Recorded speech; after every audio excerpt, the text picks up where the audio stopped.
अभी हम शुरू करने वाले हैं कक्षा 10 हाई स्कूल की परीक्षा की गणित की संपूर्ण पाठ्यक्रम एनसीईआरटी की पुस्तक पर जो आधारित है वो सारे प्रश्न सॉल्व कराएंगे। एक एक प्रश्न सॉल्व कराया जाएगा ऑनलाइन आपको इसी चैनल पर, ठीक है।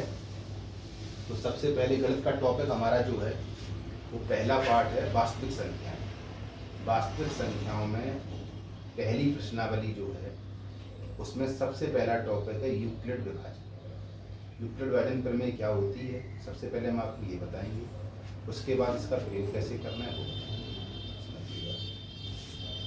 यूक्लिड विभाजन प्रमेय कहती है a = bq + r, जहाँ पे r की value less than b and greater than equal to 0 रहती है। a होता है हमारा भाज्य, b होता है हमारा भाजक, q होता है हमारा भागफल और r होता है हमारा शेषफल, ठीक है। भाजक जिससे हम भाज्य देते हैं भाजक, और जिसमें भाग देते हैं वो होता है हमारा भाज्य, और भाग देने के बाद जो संख्या आती है वो होती है भागफल, और जो शेष बचता है वो होता है शेषफल। तो यूक्लिड विभाजन प्रमेय में आपको ये समझ में आ गया है कि ए बी क्यू आर कौन कौन से टर्म है। जिसमें भाग दिया जाता है वो संख्या बड़ी होती है, तो इसमें a जो होगा वो भाज्य है, तो a > b होगा, ठीक है। और यूक्लिड विभाजन प्रमेय का प्रश्न में ये कहा जाएगा कि हमको HCF ज्ञात करना है यूक्लिड विभाजन का प्रमेय का प्रयोग करके, यूक्लिड विभाजन एल्गोरिथम का प्रयोग करके हमको HCF की वैल्यू निकालनी है। जबकि पहले के सालों में या पुरानी पूर्व की कक्षाओं में हम HCF की वैल्यू जो है वो गुणनखंड विधि से निकालते रहे हैं। वो भी एक बार आपको रिमाइंड करा देंगे कि गुणनखंड विधि से कैसे निकालते हैं। ये समझ लिया आपने। अब प्रश्नावली का पहला सवाल देखते हैं। पहले सवाल में कहा गया है HCF ज्ञात करना है 135 और 225 का। पहले का पहला प्रश्न है 135 और 225 का HCF ज्ञात करना है यूक्लिड विभाजन का प्रयोग करके।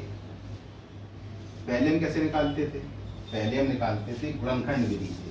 पहले हमने 135 लिखा, उसकी गुणनखंड किए, कितने से भाग किया? 3 से, 45 आ गया। फिर 3 से भाग दिया, फिर 15 आ गया, ठीक है। फिर 3 से भाग दिया, फिर 5 आ गया, फिर 5 से दिया 1 आ गया। तो 135 की गुणनखंड कितने हो गए? 3 × 3 × 3 × 5।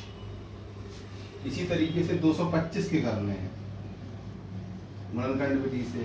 तो पहले हमने 3 का दिया 75, फिर 3 का दिया, फिर 5 से दिया, फिर 5 से दिया 1 आ गया। तो इसकी गुणनखंड कितने हो गए? 3 × 3 × 5 × 5। अब इन दोनों का हमको HCF निकालना है। HCF का मतलब क्या होता है? हाईएस्ट कॉमन फैक्टर, जो दोनों में ज्यादा बार, जो दोनों में कॉमन हो उसी को लिखना है हाईएस्ट कॉमन फैक्टर। इसमें 3 कितनी बार? 3 बार। इसमें 3 कितनी बार? 2 बार। कॉमन कितनी बार हुआ? 2 बार, तो 2 बार लिख लिया। ऐसे ही इसमें 5 कितनी बार? 1 बार। इसमें 5 कितनी बार? 2 बार। दोनों में कॉमन कितनी बार हुआ? 1 बार, तो 1 बार लिख लिया। गुणा कर लिया, 45 आ गया। तो 135 और 225 का HCF 45 हो गया, ठीक है। लेकिन यदि आपसे कहा जाए कि यूक्लिड विभाजन एल्गोरिथम का प्रयोग करके करिए तो आपको इस तरीके से नहीं करना है। फिर आपको a = bq + r के फॉर्मूले से करना है। कैसे प्रयोग करते देखिएगा। देते हैं 135 225 का निकालना है यूक्लिड विभाजन। सबसे पहले इसमें क्या लिखेंगे? बड़ी संख्या कौन सी? 225। तो लिखेंगे 225 इज ग्रेटर देन टू 135, यानी कि a is greater than to b रहता है। अब लिखेंगे यूक्लिड विभाजन एल्गोरिथम से क्या कहती है? a = bq + r ए की वैल्यू 225, 225 के गुणनखंड हमको करने हैं, बी 135 के रूप में कितने बार भाग जाएगा वो देखे देखते हैं भाग। 225 में हम 135 का भाग दे रहे हैं, पहले एक बार गया 135, शेष कितना बचा 90 हो गया, तो एक बार भाग गया शेष बचा 90। अब ये तो पहला पद हो गया, एक स्टेप हो गया। दूसरे स्टेप में क्या करेंगे, अब 135 और 90 हमारे पास आ गए। अब हमको 135 के गुणनखंड करने हैं 90 के रूप में, कितने बार गया देखिए देखते हैं। 90 में भाग दीजिए 135 में, 1 बार गया, कितना शेष बचा 45, तो यहाँ लिख देंगे एक बार भाग गया 45 शेष बच गया। ठीक इसी तरीके से अब 90 और 45 आ गया, अब 90 के गुणनखंड करिएगा 45 के रूप में, यानी कि 90 इक्वल टू 45 से कितनी बार जाएगा 2 बार, और 0 शेष बचेगा। देख लो 45 से भाग दे रहे 90 में, 2 बार भाग गया, शेष पर 0 आ गया, r की वैल्यू 0 आ गई, आगे 0। जब r की वैल्यू 0 आ जाए उस समय जो b की वैल्यू होगी वही आंसर होगी। b कितना है, a equal to B Q plus r, r हो गया 0, r को ही 0 करना है हमको, r 0 हो गया, b की वैल्यू 45 हो गई, तो HCF कितना हो गया, HCF हो गया 45। समझ में आ गई बात, ऐसे ही करना है। ऐसे ही आगे सवाल एक और देखते हैं, आप कर देते हैं। अगर वीडियो में कुछ जल्दी हो गया हो तो एक बार रिकैप करके देख लीजिएगा, थोड़ा सा पीछे करके 2 बार देखिए, 3 बार देखिए, समझ में आ जाएगा अच्छे से। दूसरा प्रश्न है, पहले का दूसरा पार्ट है, इसमें कहा गया है 196 और 38 220, 196 व 38 220 का निकालना है हमको HCF, किससे, यूक्लिड विभाजन एल्गोरिथम से। बस लिख देंगे 38 220 इज ग्रेटर देन टू 196, फिर लिखेंगे यूक्लिड विभाजन प्रमेय से A इक्वल टू